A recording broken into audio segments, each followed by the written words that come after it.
Ya, jadi putusan Mahkamah Konstitusi yang dibacakan pada tanggal 12 Mei kemarin, MK kembali membuka ruang perdebatan hal besar mengenai dengan pembangunan IKN. Dalam putusan tersebut, sebagaimana kita ketahui, MK menolak gugatan terhadap Undang-Undang IKN.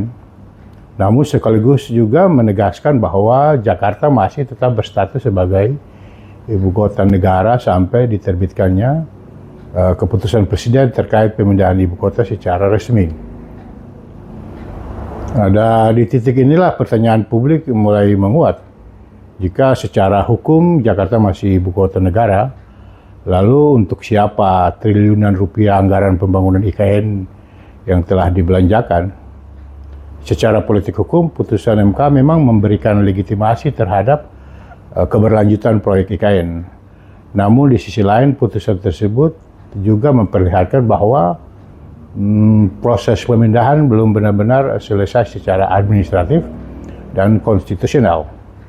Artinya negara saat ini berada dalam situasi transisi yang belum final. Sementara anggaran terus berjalan dalam jumlah yang sangat besar, pemerintah tentu memiliki argumentasi bahwa pembangunan IKN merupakan investasi jangka panjang untuk pemerataan pembangunan nasional, pengurangan beban Jakarta, serta simbol transformasi Indonesia di masa depan. Namun akan tetapi kritik publik muncul karena realitas di lapangan memperlihatkan adanya potensi dua pusat beban negara. Jakarta masih harus dibiayai sebagai pusat pemerintahan, sementara IKN terus menyerap anggaran pembangunan dan operasional baru.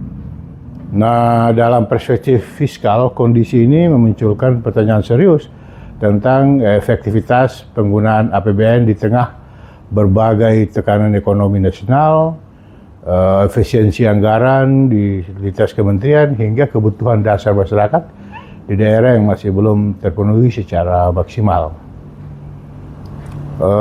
Lebih jauh lagi kami lihat bahwa putusan Mahkamah Konstitusi dapat dibaca sebagai sinyal bahwa negara tidak boleh terburu-buru membangun simbol politik tanpa memperhatikan atau memastikan kesiapan hukum dan administrasi secara utuh.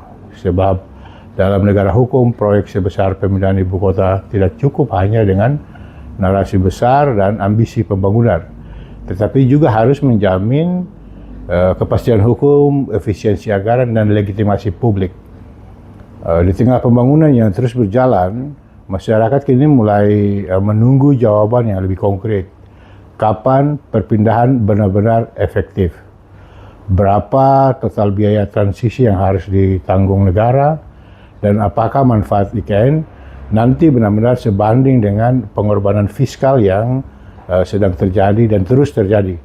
Karena pada akhirnya publik tidak hanya ingin melihat gedung megah di tengah hutan, di Kalimantan sana, tetapi publik juga ingin memastikan bahwa setiap rupiah uang negara benar-benar digunakan untuk kepentingan rakyat, bukan sekedar menjadi monumen atau monumen simbol politik kekuasaan semata. Terima kasih.